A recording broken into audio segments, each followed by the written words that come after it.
Poco después, Zhang Yanze avanzó con su imponente ejército hacia la ciudad. Extramuros, los refugiados hormigueaban como un hormiguero desesperado, lanzándose en masa hacia las puertas para salvar la vida.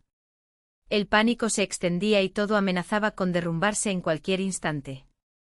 Zhang Beiyan, con su frío sentido práctico, defendió cerrar las puertas. Sus razones eran sólidas. Entre los desplazados podían esconderse espías y, además, una vez dentro consumirían los escasos víveres y podrían provocar disturbios que pusieran en peligro la defensa. Fan Zi, en cambio, se oponía, no soportaba ver masacrados a decenas de miles de inocentes. Ambos discutían sin alcanzar un acuerdo. Feng Dao, el viejo canciller, ni siquiera les prestó atención, llamó a Zhao Quanyin, su general de máxima confianza, y le ordenó preparar las tropas, reparar las defensas y disponerse a un combate sangriento. Mientras tanto, la sede de la prefectura de Kaifeng, que antes era un hervidero de escribanos y funcionarios, estaba desierta. Los alguaciles, al oler el peligro, habían buscado cualquier excusa para huir a sus casas. Solo quedaban el juez Sue Juzeng y el oficial Lu Jin, vegetando en una sala vacía. Al ver que Lu no se amedrentaba ante el peligro y mostraba un temple extraordinario, Sue lo ascendió de forma excepcional al puesto de secretario. Aunque solo fueran dos, la responsabilidad de Kaifeng no podía abandonarse, defenderían hasta el último palmo, protegerían a cuanta persona pudieran. Para controlar la situación, el comandante Zhao Quanyin salió en persona al frente de su caballería de élite y acampó extramuros, apoyándose en la muralla junto a la puerta Xuanyan. Guo Rong, el enérgico hijo adoptivo de la familia imperial, aprovechó la ocasión para proponer que los refugiados se integraran en la defensa de la ciudad, calmando así los ánimos y reforzando la guarnición. Zhao Honjin, el padre de Zhao Quanyin, se opuso con firmeza, considerándolo una locura, pero Feng Dao elogió la medida y pidió que le detallaran cómo pensaban organizarlos. Zhang Yanze, mientras tanto, despachó a varios persuasores camuflados entre la multitud para sembrar la discordia. Sin embargo, Feng Dao, sin siquiera alzar la vista, los mandó echar a empellones y los entregó a la prefectura de Kaifeng acusados de fraude. Otros emisarios llegaron a la delegación de Buyue deshaciéndose en elocuencia y promesas, pero los príncipes Qianongchu y Qianhongyou, imperturbables, se limitaron a paladear el té con toda calma. Angustiado por las arcas vacías y muerto de vergüenza, Sue Juzeng se presentó ante la delegación de Buyue. Sin florituras ni halagos, expuso con franqueza la miseria del pueblo. Sus palabras, tan sentidas, conmovieron al príncipe Qianongchu, que allí mismo prometió prestar 100.000 rollos de plata y seda para socorrerlos. Sin embargo, tras aquel gesto magnánimo, lo asaltó el remordimiento. Era una suma descomunal y no pudo evitar preguntarse si Sue no sería un estafador. Suikyu Zhao Quan, consejero de Buyue, lo vio claro al instante y le aconsejó que una vez tomada la decisión, no valía la pena darle más vueltas. Aquella noche el canciller Feng Dao convocó en la sala Jiangwu a todos los mandos civiles y militares de alto rango y a los enviados de los reinos vasallos. Guo Rong fue el primero en dar un paso al frente y con voz encendida, declaró que jamás se humillaría ante aquellos vendepatrias. Sus palabras encarnaban el sentir de quienes aún guardaban dignidad y coraje. Feng Dao asintió con gravedad y ordenó resistir 10 días, con el propósito de demostrar con sangre al soberano Khitan, Yelu de Wang, que individuos como Zhang Yanze, crueles y sin honor, no merecían gobernar las tierras centrales. Acto seguido, Feng Dao requisó grano y tropas, y recurrió a las delegaciones de Tang del Sur y Buyue. El enviado Susuan de Tang del Sur se mostraba remiso y ponía excusas. Suikyu Zhao Quan, en cambio, cedió soldados sin reservas.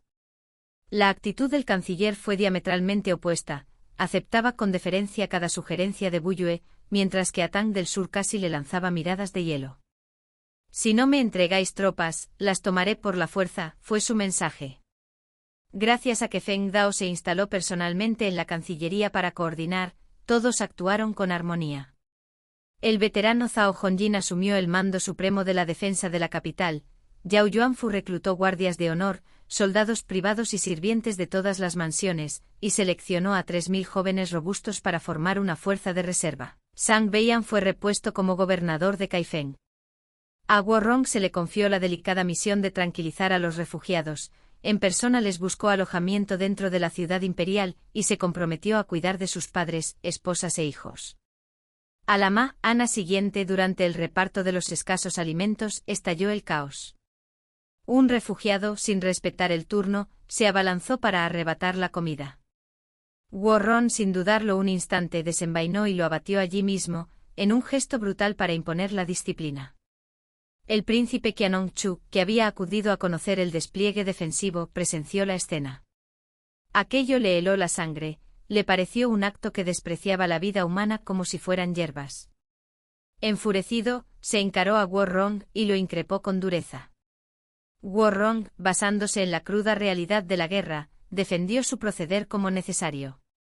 Chocaron violentamente por primera vez. Suikyu Zhaoquan, por su parte, impuso una disciplina férrea entre sus tropas, arengó a los hombres, dejó claras las recompensas y los castigos, y prometió generosas pagas a los valientes y severos escarmientos a los cobardes. Quería que aquel contingente extranjero rindiera al máximo, tanto para defender Bianliang como para que Buyue ganara prestigio y fama de lealtad ante todos los señores del mundo. Zhao Quanjin, desde su campamento, informó que el grueso del ejército de Zhang Yanze llegaría al anochecer y lanzaría el asalto. Aguardaban una batalla de sangre que decidiría el destino de la llanura central. Sisouxin regresó de su misión de reconocimiento. Detalló que el enemigo avanzaba en 4 columnas. Lo primero que se veían eran 8 grandes estandartes de mando ondeando al viento, insignias de la autoridad suprema. Un solo estandarte bastaba para impresionar a un ejército, así que 8 juntos revelaban la magnitud del despliegue. Además, 2 banderas de plumas de águila sobre fondo negro, distintivo de las tropas de élite quitanas. Entre los estandartes se apiaba una muchedumbre de porteadores que, a simple vista, sumaba ya 10.000 hombres.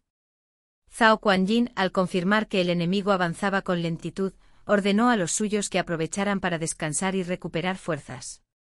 Mientras tanto, Feng Dao recorría a los refugiados y pudo ver a la princesa de Chu repartiendo personalmente gachas calientes. Su presencia sosegó a la muchedumbre. Fancy comentó que, de no ser por el efecto tranquilizador de la princesa, los desplazados concentrados ante los palacios ya se habrían amotinado. Suikyu Zhaoquan y los demás elogiaron la meticulosa defensa de Zhao Quanjin, pero Qianlongchu tenía el ánimo sombrío, sin poder quitarse de la cabeza la imagen de Warron matando a aquel hombre. En pleno reagrupamiento, llegó un aviso urgente: el grueso de Zhang Yanze había virado al este y avanzaba como un negro nubarrón que aplastaba la ciudad. El joven príncipe Qianlongchu, pese a que intentaba mantenerse sereno, sintió que las piernas le flaqueaban. Zhang Yanze, viejo zorro de 1000 batallas, no se precipitó, ordenó acampar a 10 li de distancia, desplegó exploradores 200 pasos por delante y protegió en especial el flanco izquierdo, temiendo una emboscada desde la ciudad. Aquel despliegue era meticuloso, sin fisuras. Zhao Quanjin lo observó y supo que, aunque aquel día no habría combate, la verdadera partida acababa de comenzar. Al caer la noche, Zhang Beiyan se presentó en la residencia de la delegación de Tang del Sur. Frente a los reproches de Susuan, que apelaba a la moral y los ritos, Zhang, sin tapujos, sacó a relucir la vieja cesión de las 16 prefecturas de Yanyun como amenaza. Si Tang del Sur no se mantenía neutral en la guerra civil de Jin, no sería imposible ceder más territorios a los Kitán. Era un golpe cruel y certero justo en la llaga del reino Shur. Susuan, sopesando los riesgos, acabó cediendo, prometió no pactar con Du Zongbei ni con Zhang Yanze mientras los Kitán no llegaran a Bianjin. Si acaso se presentaba algún emisario secreto, lo rechazarían con cortesía, y envió al general Li Yuanqing para reorganizar las guardias y asegurar que no estallaran disturbios antes de la caída de la ciudad. Cuando la noticia llegó a oídos de Feng Dao, el canciller respiró aliviado. Solo Qianlongchu dudó y preguntó si, en caso de que Tang del Sur se hubiera empecinado en pactar con Zhang Yanze, realmente habrían vendido las provincias de Henan y Hebei. Zhang Beiyan lo admitió con franqueza y adió: los asuntos del mundo son como el ajedrez, las tretas cambian, pero lo justo y lo injusto permanecen inmutables. Quien vende a su patria por medrar, quien cede tierra por sobrevivir, cargará con una infamia eterna, y si algún día hubiera quien pretendiera blanquear su memoria, habría que matarlo de inmediato. Aquella noche Qianlongchu se sentó en las almenas, atormentado aún por el refugiado muerto. Santaizen lo consoló con dulzura: la compasión sin capacidad de actuar es vacía, solo cuando transformas la piedad en el peso abrumador de la responsabilidad cumples con tu deber. A la mañana siguiente el príncipe insistió en irse la armadura y subir a la muralla. Qian Hongzhou y Sui Qiu Zhaoquan se lo impidieron a la fuerza, advirtiéndole que la guerra no era un juego. Él quiso demostrar su valía, pero ni siquiera logró tensar un arco normal de soldado, en una escena bastante embarazosa. En ese instante el ejército enemigo apareció ante las murallas. Zhang Yan cedió una orden y la caballería Khitan se lanzó al galope hacia la puerta, desatando una tormenta de flechas. Los defensores, sin descomponerse, alzaron los escudos. Pero ocurrió algo extra, aquellos jinetes feroces no treparon por las murallas, sino que cabalgaron en círculo lanzando flechas sin cesar, como en una macabra parada fúnebre. Mucho ruido y pocas nueces. Todos se miraban sin comprender.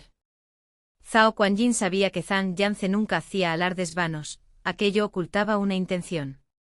En efecto, Zhang ordenó replegarse y pronto el humo de los fogones se elevó en el campamento, como si aquel furioso ataque no hubiera sido más que un simple simulacro matutino.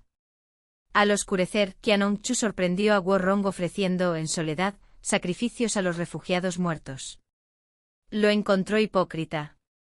Guo Rong le dijo, esas personas no debían haber muerto, este mundo no debería ser así. Algún día comprenderás que el error del mundo sigue siendo un error, no porque todos estén manchados, lo que se hace por inercia se vuelve correcto.